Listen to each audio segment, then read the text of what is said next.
few moments back, we didn't even have the cable that you need to connect to the laptop. So I was like, well, fuck it. My slides this time are fairly bare bones.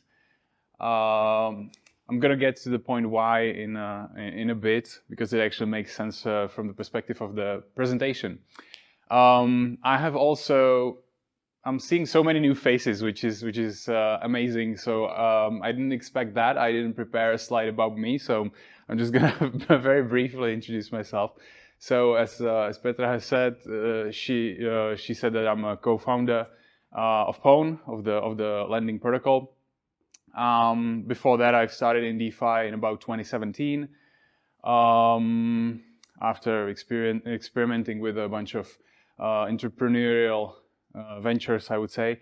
I worked at a project that is today known as Rhino Finance. They've rebranded several times, so some of you might know them from as Diversify. Some of them might know them as Eatfinex Trustless. It's essentially the first decentralized exchange ever that kind of played around with the concept of layer 2. Yeah, and they still operate as Rhino Finance, so I recommend checking them out. Then I went on to start my own company here in Czech Republic, which was outside of the crypto space. I was kind of experimenting with some other business ideas that I had with my friend, but I soon realized that I want to be back in DeFi. I want to operate in this space because I truly believe in the future of this field in general. And that's roughly the year 2020 when Josef, the other co-founder, reached out to me and essentially offered the opportunity to start Pawn. So we've been working on that ever since, and Pawn has been launched in June this year. So we've been kind of bootstrapping the initial liquidity since then. But enough about that. I'm going to talk about how to build a successful product in DeFi. Before I do that, a few disclaimers. I'm going to talk about high-level concepts here. So I don't like to play somebody who can predict future. I'm not going to pretend that I can tell you that if you build your own product, or if you work on a hackathon project, or I don't know, something else, that you should definitely integrate this protocol or that protocol, or operate in this ecosystem or that ecosystem. I myself, I'm a die-hard fan of Ethereum. That's also probably a disclaimer, even though it's not really relevant in the context of this presentation. But those high-level concepts turned out to be very functional in any field where I ever operated. And if you're someone like me who likes to read a little bit of like ancient philosophy and perhaps some of the famous books on strategy, like Sun Tzu and the other Chinese generals, for example, you will be fairly surprised to find that those concepts are actually ancient. They've been used when waging wars, thousands of years ago, when founding cities thousands of years ago. So that's like really pleasant when you realize that you can take something that's been out there for ages and you can kind of apply that in the world of business and in the context of DeFi today, and it still works. Other disclaimer is that what you will probably realize from the presentation is that a lot of those ideas are not necessarily like DeFi specific, because I'm a co-founder of Pawn, as I've said, and I'm a head of product, so I'm responsible for the product strategy.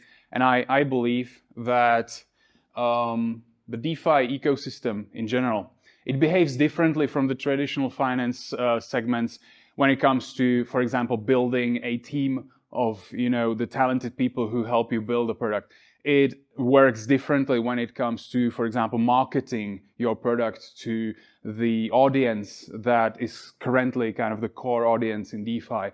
But when it comes to the product and product strategy, especially in the context of mainstream adoption, which is what we would like to achieve, not we as Pawn, but we as an industry, we would like to achieve eventually the mainstream adoption. We would like to achieve the moment where everybody across the globe uses DeFi as their as their go-to, I guess, suite of products, instead of the current suite of products, which is the traditional finance and traditional banking products.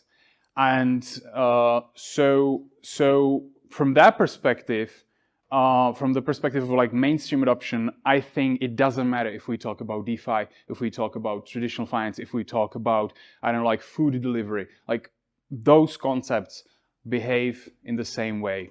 And I'm gonna talk about them right now.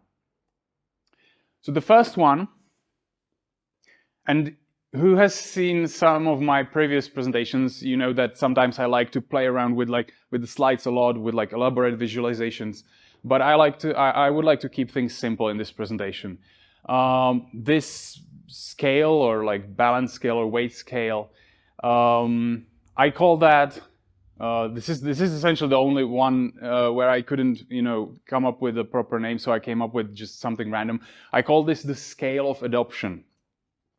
And this scale of adoption, ideally, they are kind of like balanced, or they are tipped in your favor. If they are tipped in your favor, then your product gets adopted. And what do they consist of?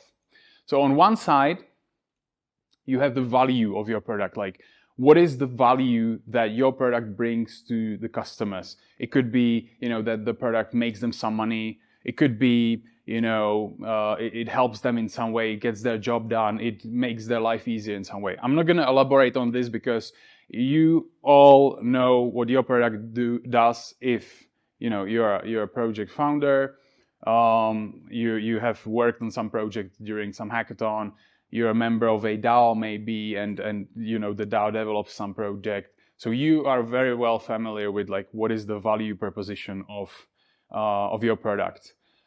And so on one side, that's the perceived value of your product. On the other side, that's the other part which you have to balance with the value, is the cost of switching or cost of adoption.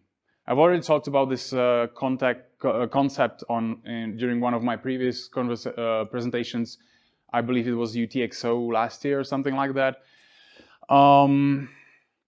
Your product does not exist in isolation. The users will always have to essentially evaluate if it makes sense for them to switch to using your product. And excuse me. It's not like it's not like your users have some sort of like a spreadsheet in their head where they evaluate, okay, I can make this much money, and in theory it costs me this much money to switch, therefore it does make sense to switch over and start using this product. It's I have used the word perceived because we're emotional beings, and therefore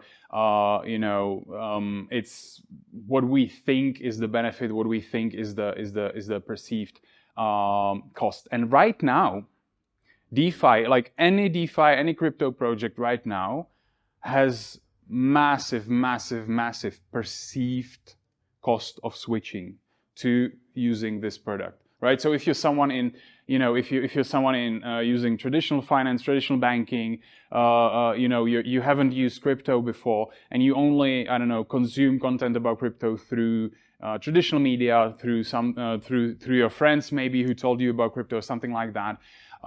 Because of the current narrative of like crypto being kind of the niche product, crypto being dangerous, there being hacks, stuff like that, the perceived cost of switching to to start using any DeFi product is actually huge. So this is a very important concept to remember when you're building anything in this space.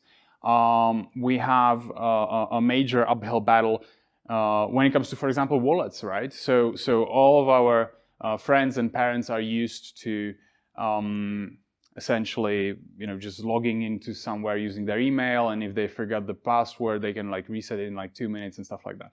This is non-existent in crypto, as you all know, and therefore this is also another major hurdle of adoption of crypto products.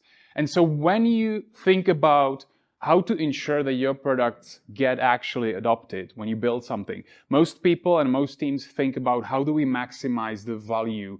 You can use even some smart marketing to make the perceived value of your product seem even larger. You can use some incentives. A lot of protocols use incentives. They allow you to farm, their native tokens or something like that to essentially maximize the perceived value. But I have very rarely encountered a product or like a team building a product that would actively think about how do we minimize the perceived cost of adoption. So this is essentially the cornerstone of the rest of the presentation as well. As you will see that a lot of the next upcoming points, they essentially tie into this point of like perceived cost versus perceived benefit.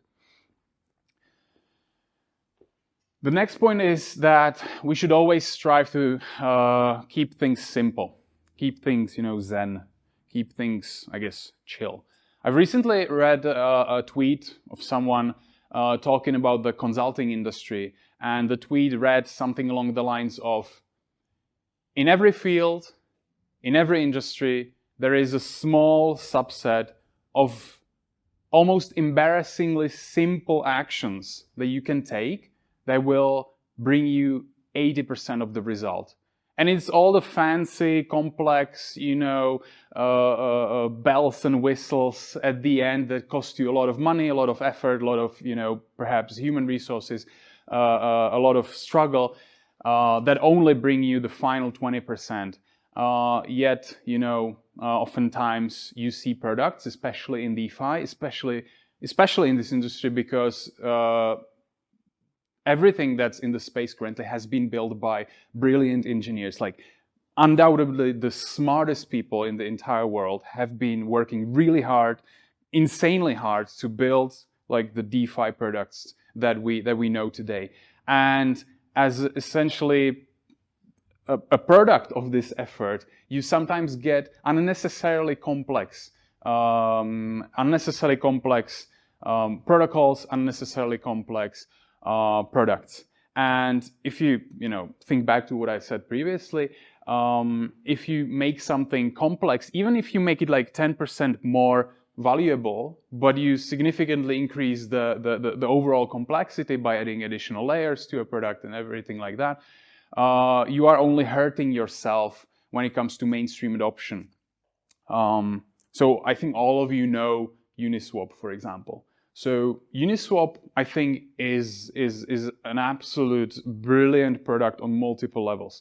Not only the whole concept of AMMs, that's been a fantastic concept which powers most of DeFi today. But what I admire even more is the UI. They have realized that, of course, they could have added various charts to their UI that would like display the historical price. They could add various advanced tools to enhance your trading, to compete with the centralized exchanges that have existed at the same time. They could have added a whole bunch of stuff, but all there is on the UI, all there has ever been, and all there is today on the UI when you go to the Uniswap exchange is a simple widget with 2 inputs and 1 confirmation button, right? So that's a fantastic example of essentially keeping it simple, realizing what is the core of the value proposition of whatever you're building, and then only giving user that. And some of you probably know that there are actually advanced tools built by Uniswap that allow you to look into the depth of markets, into the history of trades, into various charts. But it's kind of secondary. You have to dig through it a little bit. So only if you are very much interested in seeing all this data, you can dig through Uniswap and find this kind of advanced tooling. If you're the majority who only needs to swap a bunch of tokens, you go to Uniswap and you literally see just the 3 elements on the screen that lead to you being able to swap the tokens. Not to mention that if you go overboard with I guess, making your value proposition more and more complex, you are inevitably setting yourself up for a specialization. You are inevitably, essentially, going to a position where you will only be able to service a small subset of the overall market. So if we talk again about mainstream adoption, you probably want to keep things a little bit more general. The third concept is a concept of gecko. Probably is a concept of mimicking what your audience already know from, I don't know, their day-to-day life or some related activities.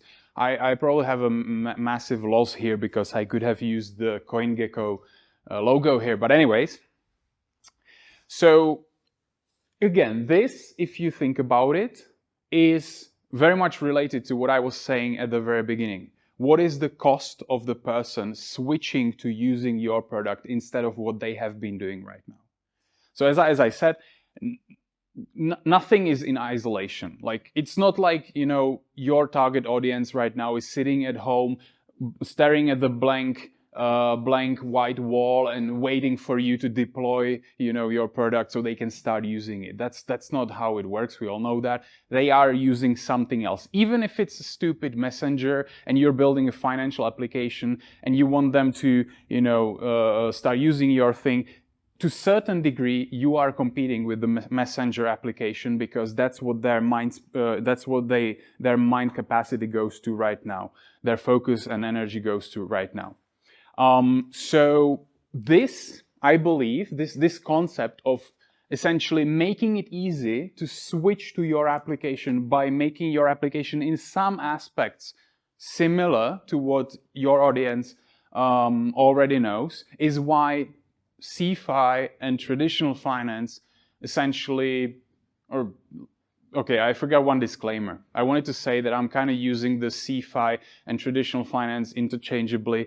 I can elaborate a little bit more on that, but to this point, this is why CeFi and the centralized exchanges are so popular today, and why, you know, they have essentially ensured almost instant traction as compared to even very powerful, very advanced DeFi protocols that are arguably significantly better when it comes to the value proposition. It is because if you, I don't know, open an account on Coinbase or something like that, it looks exactly like an internet banking that all of us has interacted with. You know, you put in some of your credentials, you put in your email address, you set up some sort of a password, you know, your account is open, you go through some sort of a verification. Once that is done, how do you deposit money? Depositing money to a centralized exchange, either through credit card, which is something we all can do, you know, with zero effort, or through, you know, just sending a money transfer. So that's, again, something that we've all been doing for ages now and are very familiar. So as you see, there is essentially no friction point compared to what we've already been used to doing on a daily basis when it comes to getting you onboarded and your money onboarded on a centralized exchange, essentially.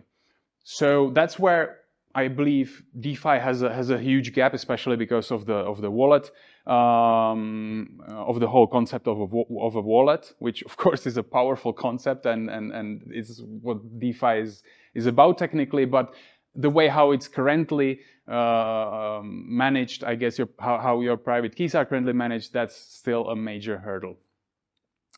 I'm trying to figure out if I wanted to mention any other project related to. Oh yeah, we actually by accident solved this back when I was working at the project that is now known as Rhino Finance. Back in 2018, I believe, we were working on a feature that required some specific treatment of private keys, and for that purpose, for a very specific subsegment of our users, we have leveraged something that is known as JSON key store file, which is essentially that you generate your private keys and you save them to your computer. Something absolutely unsecure, unsafe, insane, You can hash that with like a password or something, but it doesn't really change much about the overall security of that thing. But it ended up being absolutely frictionless experience, because when the person logged into the application for the first time, they created their own private keys. They saved them at their computer, and then every time they interacted with the platform, they didn't need to like connect their MetaMask, because it was, I mean, obviously there is a massive security trade-off, but they didn't need to connect their MetaMask. They didn't need to confirm any transactions, because it was all done for them, because they have connected this locally stored JSON file. So in a way, we have solved a little bit of this issue with the wallet created friction. To a degree where people actually started using this unsecure option even when they didn't need to use our original feature, because of which we've been developing this technology. So as you can see, it was actually, and we've explained all the risks and everything related to this method, and still people consider it to be so much easier to use that they essentially took on the security risk and went with this. You know, the team at Rhino have, in the meantime, figured out some other solution to the original problem. So this option is no longer available. But I think it's a funny example of how powerful it can be if you eliminate a little bit of the friction. What would you consider the ratio of the convenience versus the security risk? I mean, the ratio of the people. How many people essentially use this feature? So if I remember correctly, we've been developing this feature, which was aimed at about, you know, something like 3 or 4% of the overall users of the exchange, who ended up, you know, working with this JSON file to manage their keys, and then, you know, maybe additional 3 or 4%. So that's like 100% increase in theory, have actually opted to use this voluntarily, even though they didn't need the original feature, if that makes sense. So I can talk about this specific use case at the end as well, or we can like debate it separately. And then the final one, which kind of takes what I just talked about, the reducing of friction, to the next level. It's the Trojan horse, and it's something that I believe right now is the time where DeFi projects should start thinking very hard about this particular concept and should start integrating it into their product strategy and product distribution strategy. And so the previous one was that you mimic what the users already know so that it's easier for them to start using your product. This one is based on the fact that the users don't even know that they are using your product. And let me explain what I mean by that.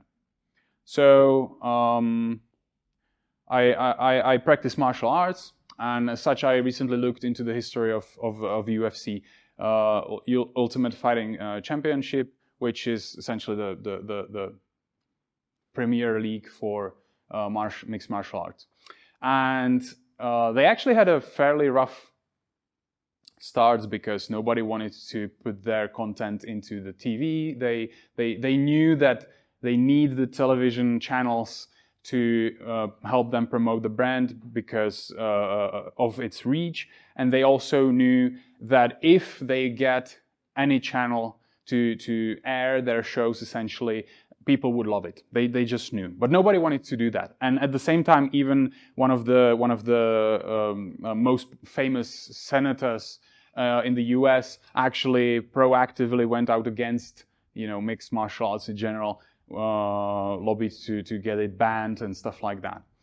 And so instead of trying to persuade the cable companies to air, you know, maybe like a 2-hour segment of people beating each other, what they did, they realized that at that time, which was like 2003 or something like that, reality shows, you know, especially something that we had in similar to like the concept that we had in Czech Republic, which was the Big Brother and Vyvolení, I believe. essentially reality shows of this caliber have been very, very, very popular. And so what they did, they devised a show where it was about 2 hours of a reality show where they put a bunch of fighters in a house, and it was the typical reality show where they essentially observed their daily lives. But at the end of each episode of this show, they had 1 hour segment of those guys actually fighting with each other, in a regular MMA match, and it was positioned as like a practice. It was positioned as like a preparation match or something like that. But they ended up being able to package this whole thing together. So 2 hours of reality show followed by 1 hour of fighting. The same guys, same show, same everything, and they sold it as this package to the cable companies. They absolutely loved it because of the concept of the reality show at the very beginning, and they ended up airing it. People immediately absolutely loved, the overall concept, and especially the final segment, as the UFC has predicted that they would love the fighting segment. And so in 1 year, in just one season of airing this, they ended up essentially overturning this whole thing, turning it on its head, and focusing mostly on the fighting segment, and then like airing the fighting segment separately and stuff like that. So if you think about it, it's absolutely brilliant, because you package something that you need to ship into something else that the audience is already consuming. The cable TV, the cable companies, they want to be airing reality shows. You package something so it looks like a reality show, and you sell it to the same audience that would otherwise not buy it because there might be some gatekeeper or something like that. So in the context of DeFi, what can be done to replicate this concept? For example, we at Pawn are currently pursuing a strategy where, or like in the general concept, we have a marketplace where there is a lender on one side, there is a borrower on the other side. So if we want a deal to go through our marketplace, we have to ensure that there are both sides. If there is a lot of lenders but no borrower, there is no deal. If there is a bunch of borrowers but no lender, there is no deal again. So what we could be doing, we could be chasing both those parties at the same time and trying to and hoping that they would meet at the right time at the right place, and the deals would originate. Or what we're trying to do right now is we have actually opened a lot of conversations with large investment institutions, including some of the traditional finance institutions and even some banks.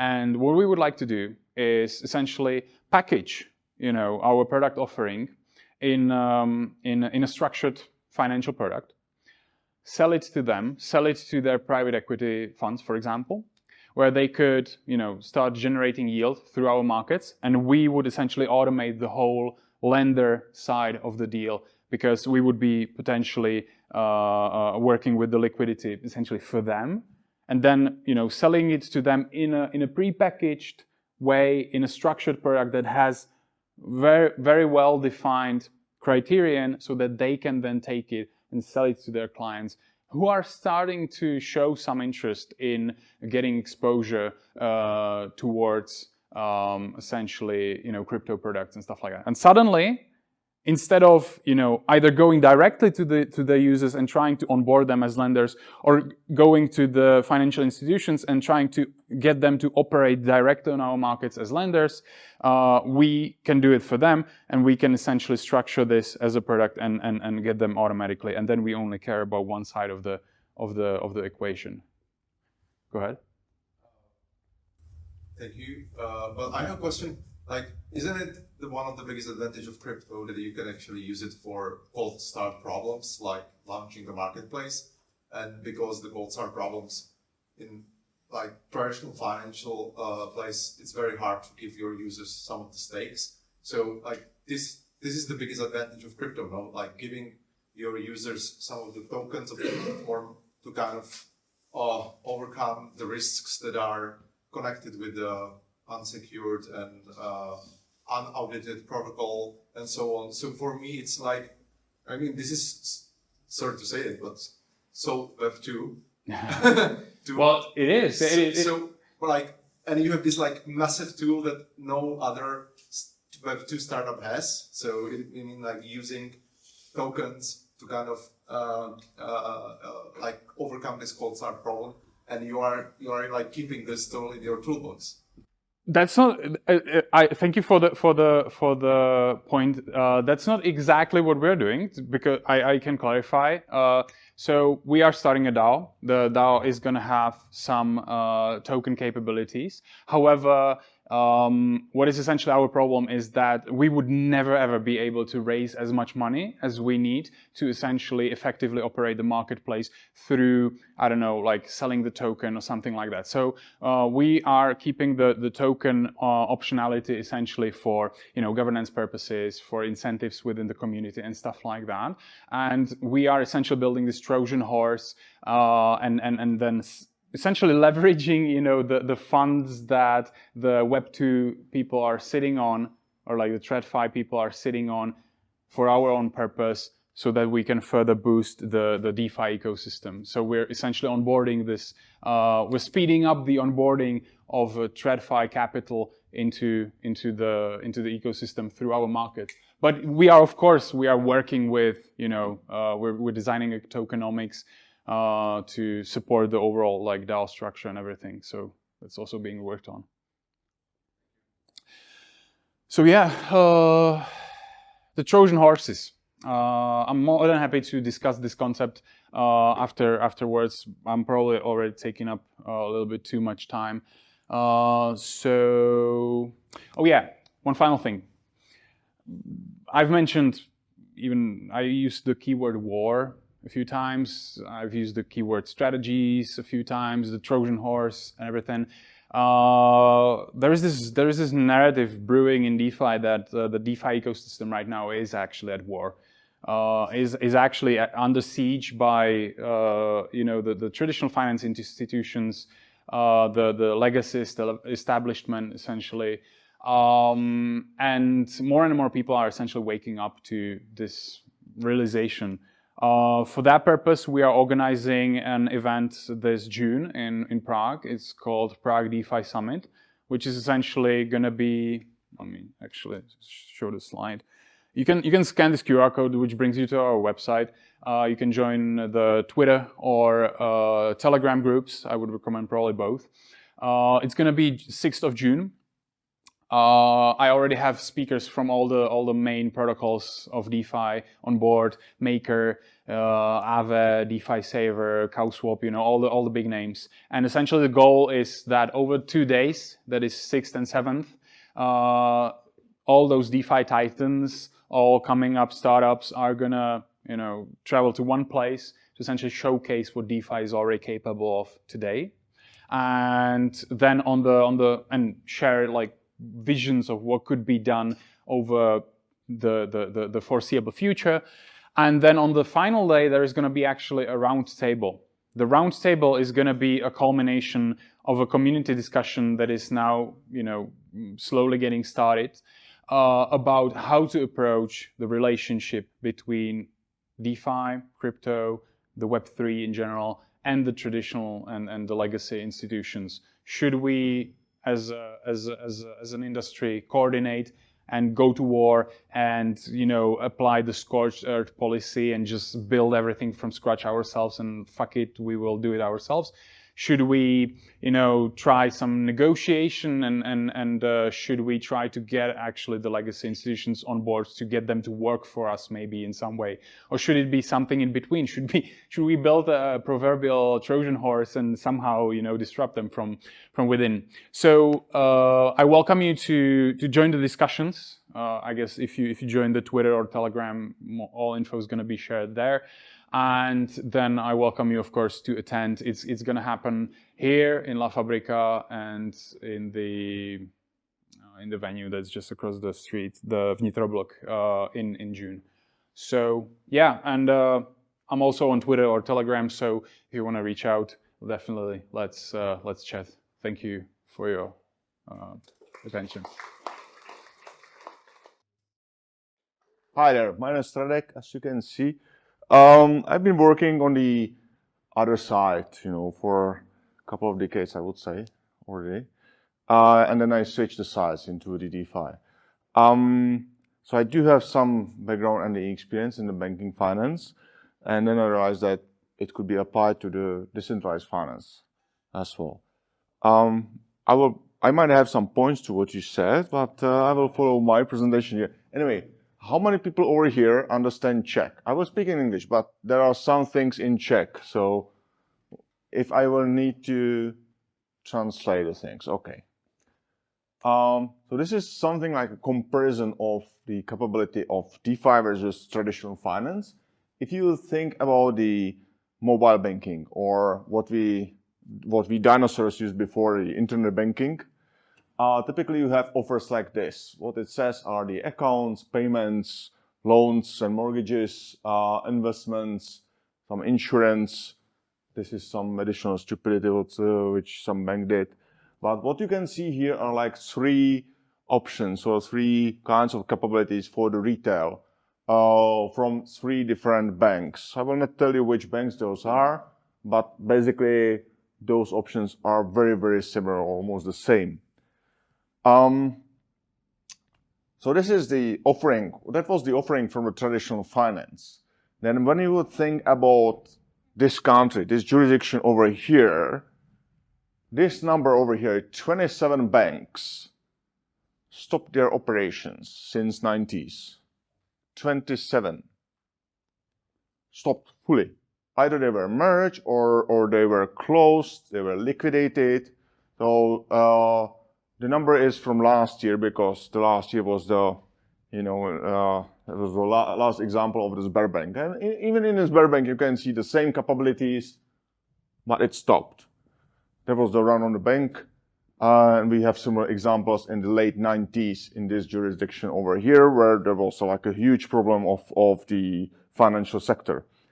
When we would think about, can we have a banking on really reliable, who could work 24/7, which would be unstoppable? Or do we already have that? Well, I would say that the solution is decentralized finance. Because what we built on top of the blockchain as the protocols which are there, they do have the characteristics of the banking what we can use. So the current capabilities which we have in the DeFi are, okay, in some way accounts, I do know that there is a self-custody problem, what you mentioned with the wallets. Yes, it's different. We can think of the savings. It's already popping out there, even though in the crypto jargon term of the, how do we call it? Staking. So we are creating the stakes. Essentially, it's savings for the retail. Loans, yes, we do have that there. Different kind of loans. We will talk about loans more. Exchange. Yes, we can do the exchange. That was a good example of the decentralized exchanges. And that's the case. Investments, definitely. So that's what we can do in DeFi. Where we are with the DeFi bordering with some other centralized services or semi-centralized services are cards and ATMs. And regarding the insurance, when we would think about the insurance currently, I mean for the retail, with the retail products of the insurance, we have the insurance on the mistakes or bugs in the protocols, in the smart contracts. So we do not have the retail insurance like life and non-life insurance, which is common in the finance industry yet, but I guess it will come. So quite a lot of the capabilities were towards which our users or clients of the traditional banking are used to, we can already do in DeFi. When we focus on loans, we have loans like mortgages, consumer loans, leasing for the cars, typically, credit cards. Credit cards are also loans. And that's for the retail. If you think about the companies also are getting loans. Operational, they might be CapEx related for the investments and so on. So those are different kinds of loans with different parameters on the duration and on the volume, on the size, and some other specific limits or agreements with the banks. what we did last year, we were like comparing the characteristics of these kinds of loans, like we have here the example for the mortgages, and comparing characteristics of what is the position of the DeFi protocols, what we can achieve, and what is the position of the traditional banking sector. So what you can see on the very first line over there, I'm sorry it's in Czech, but yeah, this was a screenshot. So I didn't take the time to translate it for you guys, but I will say the very first line is the interest rate. If we would think about the interest rate, this is the mortgage index of the interest rates over here in this jurisdiction. So that's a little bit different to European Monetary Union, but quite similar to other non-euro jurisdictions in Europe, right? So currently we are on around 6% of the mortgage rate. And if you think about the DeFi, we can go as low as 0 and to keep it there. We do have a DeFi protocols to be on the 0% mortgage rate, interest rate. We are experimenting with the protocols of self-repayment loans, which means that it's even -0, but those are still in the experiments. So when we get back and you compare it, we have DeFi protocols who can do a huge innovations in the financial sectors, which cannot be actually done by traditional banking industry. There is no capability to do that by either the regulations or even the way of the working and operating in the traditional finance. You are not able to achieve that if you do not do like cross-subsidizing those capitals and do it only for the particular duration in time. But from the long-term perspective, it's not achievable. If you would go to the other lines which are there, that's the duration of the fixations of the rate. That's the second line. In fact, in DeFi protocols, it can be fixed forever. So 0% rate. How many people over here know liquidity protocol? One. Liquidity protocol. Liquidity. Yeah. So we'll talk about it a little bit later, potentially. So you can have 0% interest rate fixed forever using some of the DeFi protocols. In the traditional banking sector, typically you will get like 5 years, but you can negotiate to have 10 years for the mortgage, for instance. When you are trying to get a mortgage and you are asking, please fix my interest rate because it will rise up, like what the people did like 2 years ago, they were asking, fix it as long as possible. The maximum typically was 10 years, but very common was 5 years. To fix the rate before until the bank will say, okay, there's a difference rate, so you will pay more. The third line is actually collateral. For the mortgages, typically the collateral in the traditional banking sector is the property.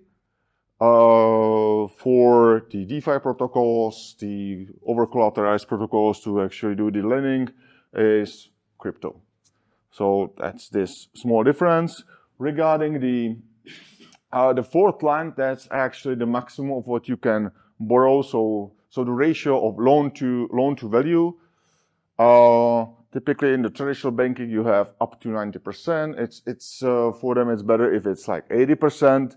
Here in the DeFi protocols, you can go up to those 90, almost 91%, which is very, very risky before being liquidated. And so on and so forth. We can then talk quite a lot about those additional things which are there. The very important or very interesting ones are actually this. This is about the credibility that you have to actually provide the information about your bonity and so on, and which you do not need to do in the DeFi.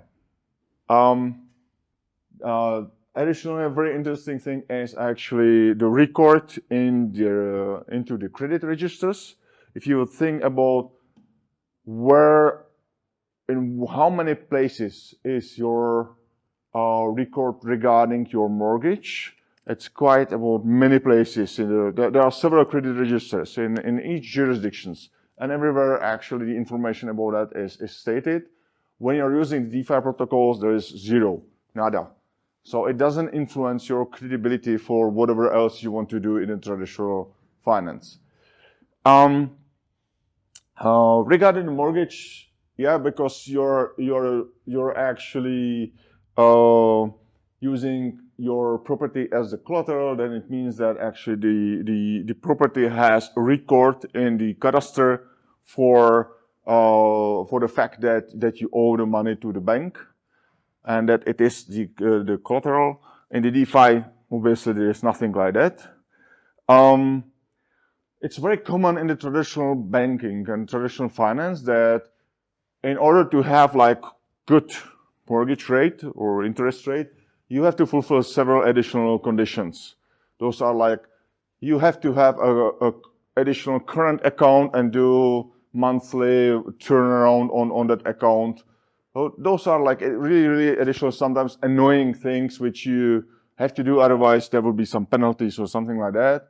In the DeFi protocols, it's more, I would say, focused or narrowed. You know, you do not need to care about anything else. You just care about that particular thing, whether you fulfill it or not, and that's all. So it's a little bit of relieving on that. Then other thing which is quite interesting is the possibility to change. Let's say if we are talking about loans, to change the balance of the collateral and the balance of your loan. If you do it in the traditional finance, it's very complicated. Very often, like relative, we're like asking, we need to do some investment for the for FEE to have it built on some building. Can we raise the loan? No, you have to open the second one. You know. So basically, they are not allowing you to do that, even though you are fulfilling the criteria, even though the collateral is huge comparing to the debt which you have there. They are not allowing you to actually operate easily with that. In the DeFi protocols, click, and you are done. So there's a huge difference. That's for the mortgages. There are a few more things, but those are rather details. For the car leasing loan, if you would think about those percentages as the first line, so what? Can we have questions during or after? I think keep it in and after, because I might answer it. So for the first one, I think currently it's like 7-8%. I'm not sure now, but it's something like that for the leasing. But regarding the APR from the traditional finance on that could even be more than 17%. You know, the difference between APR and actually the interest rate is that APR or RPSN, which is in this jurisdiction called, includes all the related costs. So additional costs which you have to have there when you take the leasing of the car creates actually the more than 17% per annum rate on your loan. It's very common regarding there's a third line, the way of the payments. In the DeFi protocols, it's very often up to you. It's you can do it monthly, weekly, yearly, in whatever terms. You know, it depends on the protocol, but there are protocols where you don't need to care and you just pay the lump sum at the end of your loan duration, for instance. In the traditional finance, it's typically said that you have like a payment schedule and you have to follow it like every month. So you must strictly have your cash flow assured for that every month.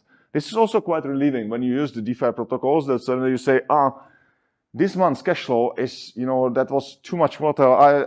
I don't feeling well to subsidize the loan. I can like shift it and you're relieved. So that gives you more options. Similarly, there was like when sometimes you have to, in the traditional banking, you have to give the idea on your credibility and actually the history of your income. the DeFi protocols do not care. That's a very good point, I would say. Yes. Then the ownership of the car for the car leasing, it depends on the level of how much loan you get, or basically the LTV, loan to value ratio. But if you have a high loan to value ratio, the leasing company owns your car. So in the registry for the car, it's the leasing company who owns that car, not you. When you use the DeFi protocol for that, it's you, obviously, because your collateral is actually the crypto.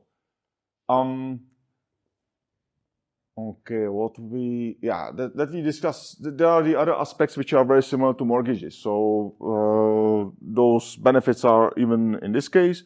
Then for the consumer loans, it's again similar in some cases. For the interesting difference is for the collateral, that's the third line, that for the DeFi protocols you still use your crypto. It could be ETH, it could be something else, depending on the protocol. But for the traditional banking, for the consumer loans, your collateral is actually your credit score. And this is one of the factors, or one of the characteristics of the people, us, as the whatever finance users, which is not that much communicated in the retail and mass media, but that's really strong factor or strong attribute of ourselves, of our identity, on how this world or how this systems perceives us. If we do have a bad credit score, we cannot do much. We can be employed, yes, but regarding whatever investments or anything, we cannot do really much. We do have to maintain our credit score. So that's where the DeFi protocols help us, that there is no impact on the credit score. And the rest are basically like similar.